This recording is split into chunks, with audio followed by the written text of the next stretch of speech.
Hello everyone, Ram ई गुरुकुल में आप सबका स्वागत है। आज हम लोग दिल्ली करंट अफेयर्स में 15 जून का करंट अफेयर्स डिस्कस करेंगे।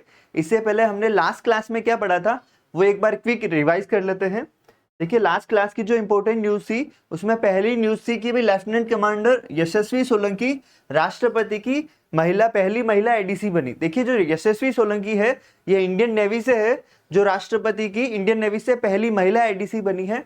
महिला एडीसी का मतलब है कि जिस तरह से राष्ट्रपति का एक प्रमुख सहायक होता है उसमें ये प्रमुख है। इसमें क्या रहता है कि जैसे राष्ट्रपति के सम्मेलन में जाएंगे, क्या प्रोटोकॉल्स वगैरह रहेगा तो वो पूरा इन्हीं के गाइडेंस में होता है, इन्हीं के सुपरविजन में होता है। तो वर्तमान में भारत की राष्ट्रपति द्रौपदी मुर्मू है, उनकी जो महिला एडीसी है वह यशस्वी सोलंकी है। इसके अलावा हमने पढ़ा था तीसरी ITU-T फोकस ग्रुप की बैठक हुई। देखिए, ये इंटरनेशनल बैठक, इंटरनेशनल लेवल की बैठक है। यह इंटरनेशनल टेलीकम्युनिकेशन यूनियन की बैठक है जो रिसेंटली नई दिल्ली में आयोजित हुई और इसे भारत के दूरसंचार विभाग ने आयोजित किया। तो यहाँ पे ये ITU समिट की बैठक कहाँ आयोजित की गई, तो नई दिल्ली में आयोजित हुई और इसमें इसे दूरसंचार विभाग ने आयोजित किया। इसके अलावा हमने पढ़ा था अभ्यास टाइगर क्लो। देखिए, टाइगर क्लो अभ्यास जो है ये सैन्य अभ्यास था भारतीय वायुसेना के गरुड़ कमांडो स्पेशल फोर्सेस भारतीय वायुसेना की और इसके अलावा US एयरफोर्स की स्पेशल फोर्सेस के बीच में ये भारत में ही आयोजित हुआ। तो यहाँ से क्वेश्चन क्या बन सकता है कि हाल ही में चर्चा में रहा टाइगर क्लो अभ्यास किन देशों के बीच में आयोजित हुआ, तो इसका आंसर रहेगा भारत और अमेरिका। इसके अलावा रिसेंट फ्रांस के कैवेलरी में शक्ति 2025 ये भी सैन्य अभ्यास है। ये सैन्य अभ्यास जो है वह भारत और फ्रांस के बीच में आयोजित हुआ फ्रांस के लो कैवेलरी में। तो इस तरह से यहाँ पे भी क्वेश्चन आ सकता है कि शक्ति हाल ही में चर्चा में रहा शक्ति अभ्यास किस देशों के बीच में आयोजित हुआ, तो भारत और फ्रांस। इसके अलावा था थली की वंदनम योजना। देखिए, थली की वंदनम योजना जो है यह आंध्र प्रदेश सरकार द्वारा शुरू की गई है। इसका उद्देश्य है जो महिलाएं हैं, महिलाओं का सशक्तिकरण और उनके बच्चों को शिक्षा के लिए प्रोत्साहन देना। इसके तहत आंध्र प्रदेश सरकार प्रति वर्ष महिलाओं को के खाते में 13,000 रुपए जमा करवाती है और 2,000 रुपए स्कूल के वेलफेयर फंड में जमा कराती है। टोटल राज्य सरकार द्वारा 15,000 रुपए की आर्थिक सहायता दी जाती है। तो इसके अलावा हमने पढ़ा था लोक संवर्धन पर्व। देखिए, लोक संवर्धन पर्व जो है यह अल्पसंख्यक मंत्रालय द्वारा आयोजित किया गया। ये अल्पसंख्यक मंत्रालय के द्वारा जो अल्पसंख्यक समुदाय है उनके सशक्तिकरण और उनकी संस्कृति के संरक्षण के लिए आयोजित किया गया और इसका आयोजन नई दिल्ली में हुआ। तो यहाँ पे देखिए 2-3 क्वेश्चन बन सकते हैं। एक तो लोक संवर्धन पर्व किससे संबंधित है, अल्पसंख्यक समुदाय से संबंधित। ये कहाँ आयोजित हुआ, तो ये नई दिल्ली में आयोजित हुआ था। इसके अलावा हमने पढ़ा था ग्लोबल जेंडर गैप रिपोर्ट। देखिए, ये रिपोर्ट अभी रिसेंट जारी हुई। इसे वर्ल्ड इकोनॉमिक फोरम, विश्व आर्थिक फोरम द्वारा जारी किया गया। इसमें पहले स्थान पर आइसलैंड रहा, जबकि भारत का इसमें 131वां स्थान रहा। भारत पिछले वर्ष 129वें स्थान पर था, इस बार 2 स्थान नीचे फिसला है। इसके अलावा इसमें अंतिम स्थान पर पाकिस्तान है 148वें नंबर पर और दक्षिण एशिया में जो है वह बांग्लादेश सबसे पहले स्थान पर है। बांग्लादेश की ओवरऑल रैंकिंग जो है वो 24वीं रही है। तो यहाँ पे क्वेश्चन देखिए क्या बन सकता है कि ग्लोबल जेंडर गैप इंडेक्स किसके द्वारा जारी किया जाता है, वर्ल्ड इकोनॉमिक फोरम। और इसके अलावा ग्लोबल जेंडर गैप में भारत का कौन सा स्थान रहा, तो इस बार रहा 131वां स्थान। अब देखिए, एक अपने कल पढ़ा था विश्व बाल श्रम निषेध दिवस। विश्व बाल श्रम निषेध दिवस प्रति वर्ष जो है 12 जून को मनाया जाता है। इसका उद्देश्य है जो बाल श्रम जो कम उम्र में लोगों को बच्चों को काम में लगा दिया जाता है उन्हें रोकना, उनके बारे में लोगों को जागरूक करना। तो ये यूनाइटेड नेशंस द्वारा घोषित किया हुआ दिवस है। यह देखिए आपके अपने संविधान में भी बाल श्रम से संबंधित जो आर्टिकल है वो आर्टिकल 23 है। तो ये कल की आपने रिवाइज किया। इसके अलावा आज की हम इंपॉर्टेंट न्यूज देखते हैं। तो पहली न्यूज है, देखिए operation rising lion. Operation rising lion क्या है, इसके बारे में अपन बात करें। ये ऑपरेशन इजराइल द्वारा चलाया गया ईरान पर। अब ईरान अभी रिसेंट चर्चा में किस कारण से रहा है, ईरान रिसेंट चर्चा में रहा है कि जो अंतरराष्ट्रीय परमाणु ऊर्जा संगठन है उसने बताया कि ईरान परमाणु बम बनाने के करीब है। तो देखिए, ये मिडिल ईस्ट और पश्चिमी एशिया में एक खतरे की घंटी थी और इजराइल ईरान के परमाणु बम बनाने के कार्य को अपने ऊपर एक तरह से खतरा मानता है। तो इसी कारण ऑपरेशन राइजिंग लॉयन के तहत इजराइल ने ईरान के परमाणु ठिकानों और परमाणु वैज्ञानिकों पर हमला किया। इसमें ईरान के 5 परमाणु ठिकानों पर हमला किया गया और कम से कम 5 से 6 परमाणु वैज्ञानिक मारे गए और जो रिवोल्यूशनरी कॉर्प्स है, वहां की जो स्पेशल फोर्सेस है, उसके जो टॉप मोस्ट कमांडर है उनको भी मार गिराया गया। इसके अलावा देखिए रिसेंट अभी करंट सिनेरियो में इजराइल और ईरान के बीच में 2-3 दिनों से संघर्ष चल रहा है। इसमें क्या है कि जैसे ये तो ऑपरेशन रोजिंग लॉइन जो है वो इजराइल ने ईरान पर चलाया, जबकि ईरान ने इसके जवाब में ऑपरेशन ट्रू प्रॉमिस संचालित किया, ऑपरेशन ट्रू प्रॉमिस 3। इसके तहत क्या है कि ईरान ने बैलिस्टिक मिसाइल से इजराइल पर हमला किया। तो ये 2 ऑपरेशन आपके किस तरह से क्वेश्चन बन सकते हैं कि हाल ही में चर्चा में रहा ऑपरेशन रोजिंग लॉइन किस देश से संबंधित है, तो इजराइल ने चलाया, जबकि ऑपरेशन ट्रू प्रॉमिस जो है वो ईरान ने चलाया था इजराइल पर बैलिस्टिक मिसाइल से हमला करके। तो ये 2 ऑपरेशन आपको ध्यान रखने हैं। इसके अलावा हम बात करें नेक्स्ट न्यूज की, देखिए ये है डिजिटल भुगतान से संबंधित सुरक्षा हेतु एनपीसीआई ने आईडीआरबीटी इससे समझौता किया है। आईडीआरबीटी क्या है, ये देखिए एक साइबर सिक्योरिटी से संबंधित संस्था है। साइबर सिक्योरिटी से आपने जैसे अभी देखा है कि यूपीआई ट्रांजैक्शन के संदर्भ में भारत जो है वैश्विक स्तर पर पहले स्थान पर रहा है। मतलब जो ऑनलाइन ट्रांजैक्शन रहता है उसमें भारत विश्व में पहले स्थान पर है, और इसीलिए एनपीसीआई ने आईडीआरबीटी के साथ साइबर सिक्योरिटी से संबंधित समझौता किया है, ताकि जो है भुगतान जो पेमेंट सिस्टम है वो और ज्यादा सिक्योर रहे। तो इस जो इंपॉर्टेंट इस स्लाइड से जो सबसे इंपॉर्टेंट क्या क्वेश्चन बन सकता है कि हाल ही में साइबर सुरक्षा से संबंधित समझौता एनपीसीआई ने किस संस्था के साथ किया है, तो आईडीआरबीटी के साथ एनपीसीआई ने समझौता किया है। तो यहां से ये क्वेश्चन बन सकता है। आगे हम लोग नेक्स्ट इंपॉर्टेंट न्यूज की बात करें तो देखिए नेक्स्ट इंपॉर्टेंट न्यूज है भारत का पहला स्वदेशी ऑटोनोमस वेपन सिस्टम। देखिए ऑटोनोमस वेपन सिस्टम का मतलब है कि जो ऑटोमेटिकली इस तरह से हथियार, एक ऐसा हथियार होता है जो ऑटोमेटिक संचालित होता है, अपने टारगेट को देखकर टारगेट को चिन्हित करके उसको सटीक वार से उसको खत्म करता है। तो ये ऑटोनोमस वेपन सिस्टम है। इस तरह का सिस्टम विश्व में चुनिंदा देशों के पास है और उसमें से अपना एक भारत शामिल हुआ है। ये वेपन सिस्टम जो है देहरादून की एक फर्म है बीएसएस मटेरियल लिमिटेड ने विकसित किया है, और ये भारत में पहली बार विकसित किया गया। आपको short and summary simple way में आपको बात बताऊं क्या है वेपन सिस्टम।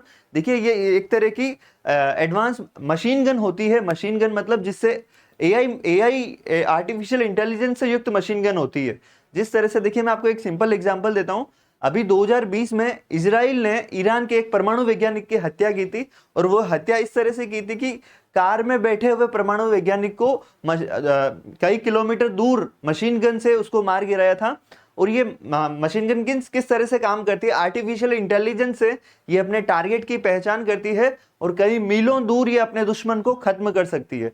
तो ये इस तरह का वेपन सिस्टम है जिसमें सैनिक की जरूरत नहीं होती। जिस तरह से अभी 2016 में जो सर्जिकल स्ट्राइक हुई थी, जो पीओके में घुसकर इंडियन आर्मी ने पाकिस्तान के आतंकवादियों को मारा था, तो ये इस तरह का वेपन सिस्टम है कि इसकी सहायता से सर्जिकल स्ट्राइक की तरह आर्मी को पीओके में जाने की जरूरत ही नहीं है। वो ऑटोमेटिकली अपने टारगेट की पहचान करेगी और सटीकता से उसको खत्म करेगी। तो ये इस तरह का वेपन सिस्टम है। ये भारत में पहली बार डेवलप किया गया है। देहरादून की फर्म है बीएसएस मटेरियल लिमिटेड, ठीक है। और इसके अलावा जो है इस तरह के सिस्टम जो एआई से युक्त जो ऑटोमेटिक वेपन सिस्टम है, ये अमेरिका, रूस, चीन, जापान और इजराइल के अलावा अभी तक किसी देश ने विकसित नहीं किया है।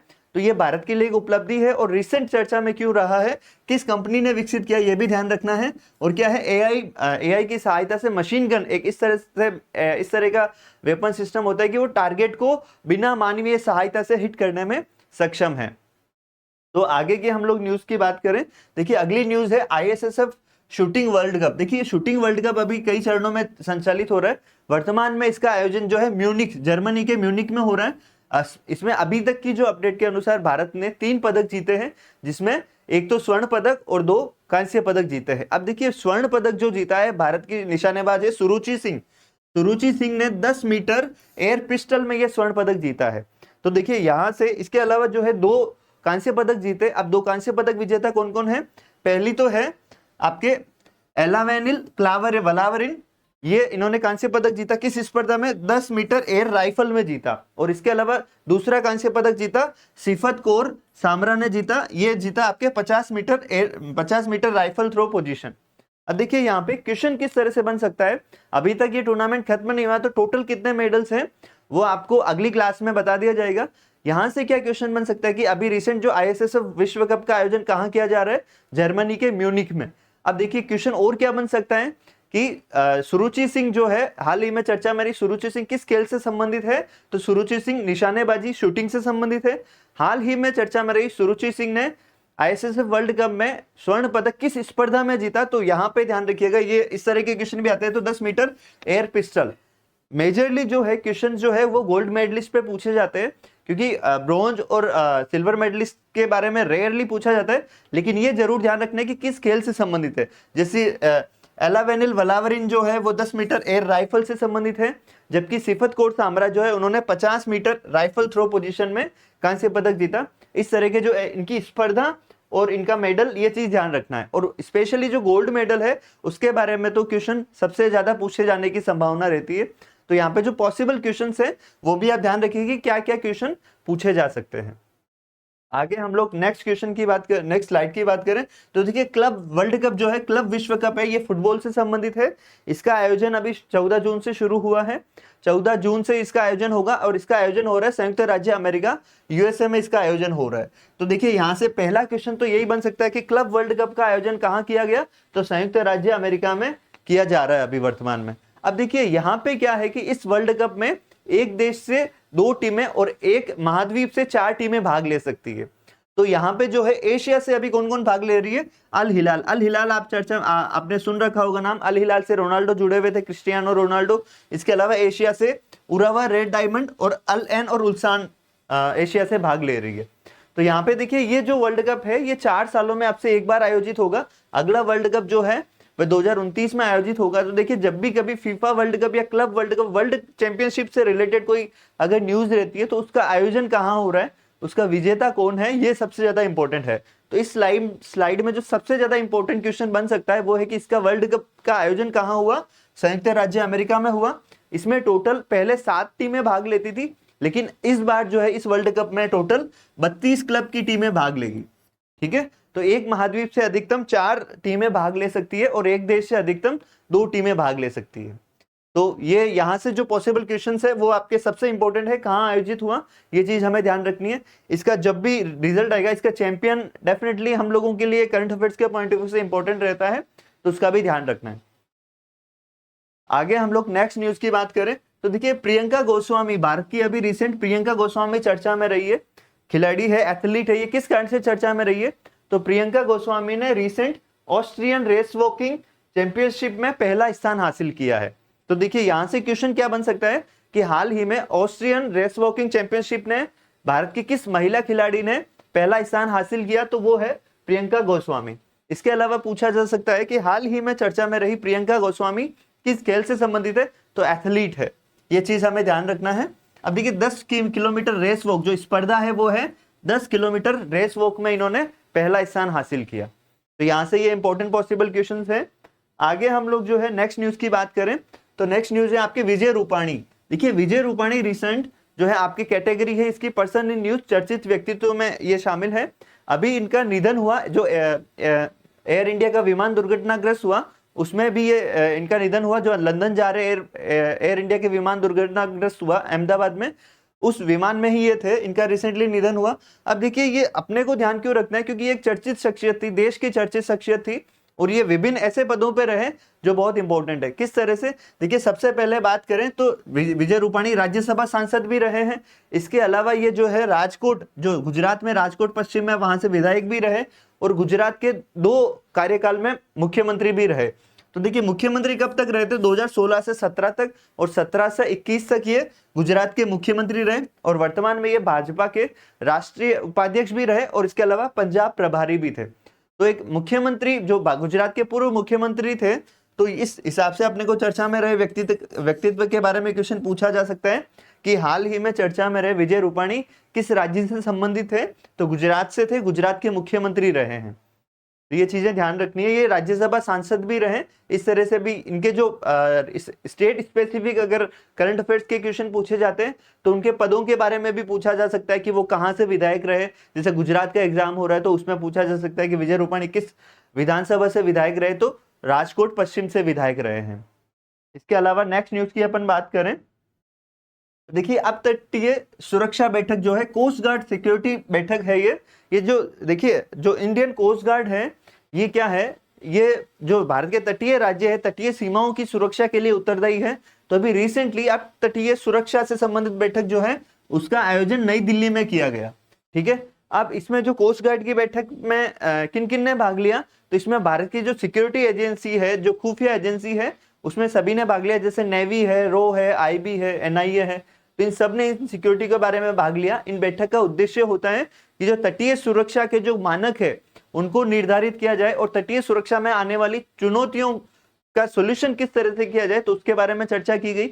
अब यहाँ पे एक और इंपॉर्टेंट चीज है कि जो भारतीय कोस्ट गार्ड है, इंडियन कोस्ट गार्ड बल, उसके निदेशक डीजी कौन है, महानिदेशक कौन है, तो वो है परमेश शिवमणि। तो यहाँ पे दो चीज ध्यान रखना है। एक चीज तो कि भाई अब तटीय सुरक्षा बैठक का आयोजन कहाँ किया गया, नई दिल्ली में किया गया। भागीदार इसमें भारत की सुरक्षा एजेंसियां थी और वर्तमान में भारतीय जो कोस्ट गार्ड है, इंडियन कोस्ट गार्ड बल है, उसका निदेशक कौन है, परमेश शिवमणि। तो यहाँ पे दो इंपॉर्टेंट क्वेश्चन बन सकते हैं इस स्लाइड से। आगे हम लोग बात करें नेक्स्ट न्यूज की, तो देखिए नेक्स्ट न्यूज है नॉर्डिक एलिफेंट। अभी अपन ने पिछली लास्ट दो क्लास में अपन ने डिस्कस किया था खानक्वेस्ट अभ्यास। देखिए खानक्वेस्ट अभ्यास के बारे में आपको बताया था कि खानक्वेस्ट अभ्यास मंगोलिया के उलानबटर में आयोजित हो रहा है। ये बहुराष्ट्रीय अभ्यास है। तो उसी से रिलेटेड ये है नॉर्डिक एलिफेंट जो अभ्यास है, ये सैन्य अभ्यास आपके भारत और मंगोलिया के बीच में आयोजित होता है, मंगोलिया की सेनाओं के बीच में आयोजित होता है और यह भी उलानबटर में आयोजित हो रहा है। तो यहाँ से दो क्वेश्चन बन सकते हैं। एक चीज तो कि भाई नॉर्डिक एलिफेंट किस देशों के बीच में आयोजित होता है, नॉर्डिक एलिफेंट भारत और मंगोलिया के बीच में आयोजित होता है। और स्पेसिफिक अगर क्वेश्चन पूछा जाए कहाँ आयोजित होता है, तो जनरली सैन्य अभ्यास कहाँ आयोजित हो रहा है, अगर स्पेसिफिकली भारत में आयोजित होता है तो वह स्थान का नाम पूछ लिया जाता है। हालांकि विदेशों में जनरली कम पूछा जाता है, लेकिन फिर भी हमें ध्यान रहे कि इसका आयोजन उलानबटर मंगोलिया में हो रहा है अभी। ठीक है, तो आगे अपन नेक्स्ट स्लाइड की बात करें। नेक्स्ट जो है वे सोनल मानसिंह अभी रिसेंट चर्चा में रही है। देखिए सोनल मानसिंह जो है ये ओडिसी और कथक नृत्यांगना है, नृत्य प्रसिद्ध जो लोक कलाएं हैं भारत की उसकी नृत्यांगना है। इन्हें रिसेंट असम सरकार के जो है श्रीमंत शंकरदेव पुरस्कार से सम्मानित किया गया।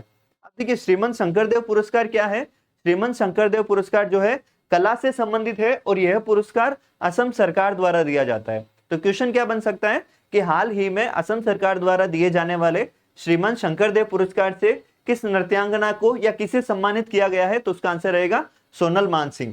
तो अब यहाँ पे अपन बात करें शंकरदेव पुरस्कार, ये असम सरकार द्वारा दिया जाता है, जो कला संस्कृति समाज में योगदान के लिए दिया जाता है।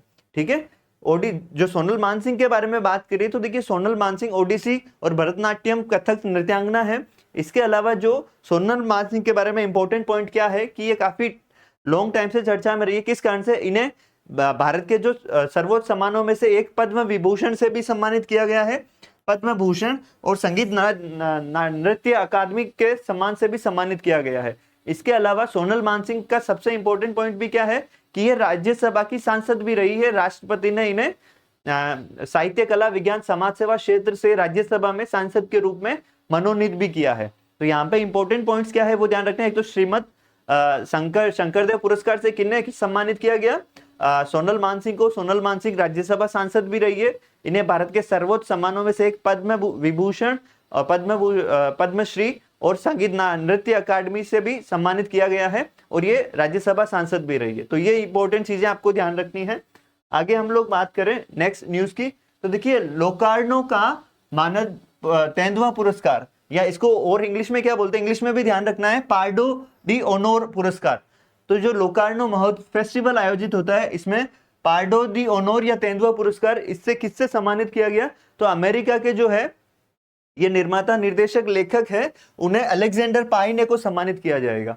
तो यहाँ पे क्वेश्चन क्या बन सकता है कि लोकार्नो का जो मानद तेंदुआ पुरस्कार है, या इसके अलावा जो इंग्लिश का टर्म ध्यान रखना है पार्डो डी ओनोर पुरस्कार से किसे सम्मानित किया जाएगा, तो यह अमेरिका के अलेक्जेंडर पाइने को दिया जाएगा। तो यहाँ से डायरेक्ट क्वेश्चन बन सकता है कि लोकार्नो के जो मानद तेंदुआ पुरस्कार से किसे सम्मानित किया गया है, यूएसए के अलेक्जेंडर पाइने को। अब अलेक्जेंडर पाइने को वैश्विक सिनेमा में योगदान के लिए यह पुरस्कार से सम्मानित किया जाएगा लोकार्नो फेस्टिवल में। और यह पुरस्कार किसके द्वारा दिया जाता है, लोकार्नो फेस्टिवल द्वारा दिया जाता है। आगे हम लोग नेक्स्ट स्लाइड की बात करें तो देखिए नेक्स्ट स्लाइड है आपके पोषण पोया उत्सव। पोषण पोया उत्सव कहाँ आयोजित किया जाता है? पहली चीज, पोषण पोया उत्सव जो है वह श्रीलंका में आयोजित किया जाता है। ये किससे संबंधित है? ये बौद्ध धर्म से संबंधित है। बौद्ध धर्म से कैसे? कि बौद्ध धर्म के श्रीलंका में पहली बार आगमन के उपलक्ष्य में ये उत्सव मनाया जाता है। अब देखिए ये उत्सव कब मनाया जाता है? ये जून के महीने में जो पूर्णिमा आती है उस दौरान ये उत्सव मनाया जाता है। तो यहाँ से जो इंपॉर्टेंट है, अब देखिए ज्यादा डिटेल में आपको जाना नहीं है, जैसे मैं कुछ नाम बताऊं वो याद भी नहीं होंगे और उतना डिटेल में जनरली करंट अफेयर्स में पूछा भी नहीं जाता है। जैसे पहली बार जो बौद्ध भिक्षु है, बौद्ध भिक्षु अरहंत महिंदा ने, श्रीलंका के उस वक्त के राजा थे देवनमपिया तीसा, इनको पहली बार उपदेश दिया। मतलब इस तरह से ये पोषण पोया, आपको समराइज वे में बताऊं तो पोषण पोया उत्सव के बारे में क्या जानकारी ध्यान रखनी है? पहला तो ये कहाँ मनाया जाता है? श्रीलंका में। दूसरा किस उपलक्ष्य में?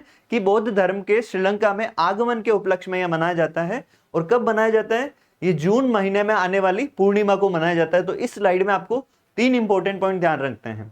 आगे हम लोग नेक्स्ट स्लाइड की बात करें तो देखिए ये है आपके दुनिया के टॉप 10 इक्विटी मार्केट के बारे में है। भारत की एक रिपोर्ट आई है अभी रिसेंट ब्लूमबर्ग की।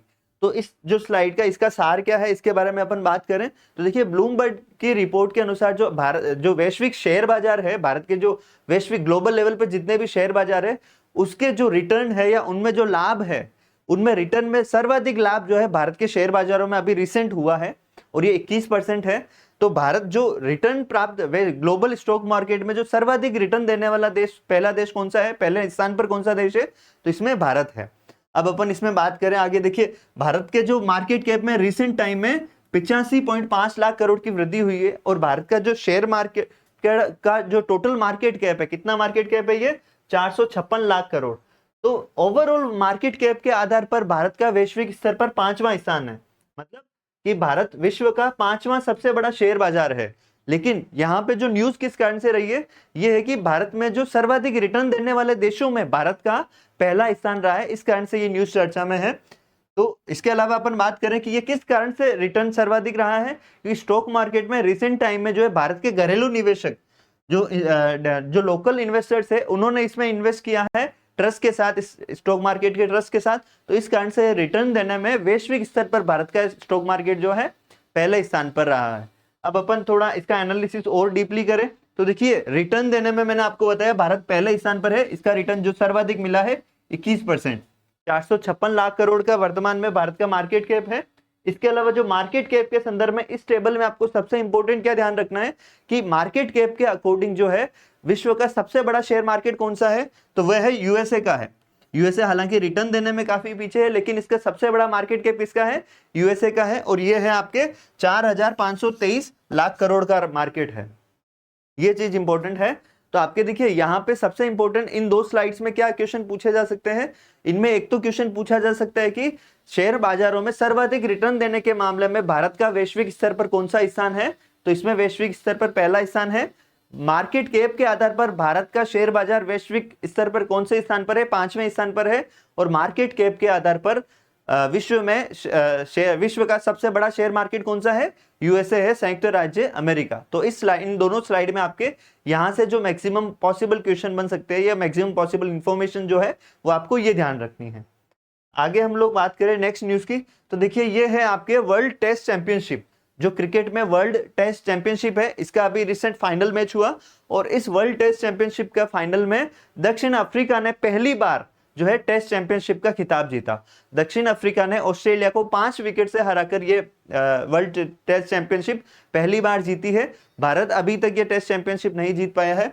अब देखिए जो है WTC टेस्ट चैंपियनशिप है, इसका जो खिताब है ये देखिए आपके पहली बार जीता है दक्षिण अफ्रीका ने। इससे पहले चैंपियंस ट्रॉफी जीती है। देखिए भारत जो दक्षिण अफ्रीका ने अभी तक कोई भी वर्ल्ड चैंपियनशिप का खिताब नहीं जीता है except champions trophy. World cup भी अभी तक नहीं जीत पाया। तो ये चीज हमें ध्यान रखनी है कि दक्षिण अफ्रीका पहली बार जीता है और इसका आयोजन जो है इंग्लैंड के लंदन में किया गया। तो इसमें जो है मैन ऑफ द मैच का खिताब जीत दिया है दक्षिण अफ्रीका के एडन मार्करम को। तो आपके सबसे इंपॉर्टेंट क्वेश्चंस क्या बन सकते हैं इस स्लाइड से कि हाल ही में वर्ल्ड टेस्ट चैंपियनशिप का खिताब किस देश ने जीता? दक्षिण अफ्रीका ने ऑस्ट्रेलिया को 5 विकेट से हराकर जीता। इसका आयोजन हुआ लंदन में और इसका जो मैन ऑफ द मैच का खिताब है यह दक्षिण अफ्रीका के एडन मार्करम को दिया, जिन्होंने दूसरी पारी में 136 रन बनाए। तो यहाँ से ये इंपॉर्टेंट क्वेश्चंस बन सकते हैं। और इसमें इसके अलावा एक सबसे इंपॉर्टेंट फैक्ट क्या है कि WTC का सर्वाधिक बार खिताब किसने जीता है? ऑस्ट्रेलिया सर्वाधिक बार खिताब जीतने वाला देश है। आगे अपन नेक्स्ट न्यूज की बात करें तो देखिए नेक्स्ट न्यूज इंपॉर्टेंट डेट से संबंधित है। यह है अंतरराष्ट्रीय अल्बिनिज्म जागरूकता दिवस। तो देखिए अंतरराष्ट्रीय अल्बिनिज्म जागरूकता दिवस कब मनाया जाता है? 13 जून को मनाया जाता है। देखिए अल्बिनिज्म जो है एक आनुवंशिक विकार है जो जनरली क्या है कि मेलानिन की कमी से होता है। ये मेलानिन की कमी से होता है। इसमें क्या है कि हल्की जो त्वचा का रंग बदल जाता है, बाल और आंखों का रंग भी बदल जाता है। जिस तरह से एक सिंपल के हिसाब से आप फोटो देखिए, इसमें जैसे त्वचा बालों का रंग भी बदल जाता है, आंखों की पुतलियों का रंग भी चेंज हो जाता है। तो एक आनुवंशिक विकार है, मेलानिन की कमी से होता है। तो यहाँ से जो इंपॉर्टेंट क्वेश्चन क्या बन सकता है कि अंतरराष्ट्रीय अल्बिनिज्म जागरूकता दिवस कब मनाया जाता है? तो यह दिवस 13 जून को मनाया जाता है। तो ये जो आज की इंपॉर्टेंट न्यूज थी। अगर आपको वीडियो पसंद आए तो लाइक, शेयर और सब्सक्राइब जरूर करें। और अगर आपके कुछ भी सजेशन हो तो आप कमेंट बॉक्स में जरूर बताएं। Thank you everyone.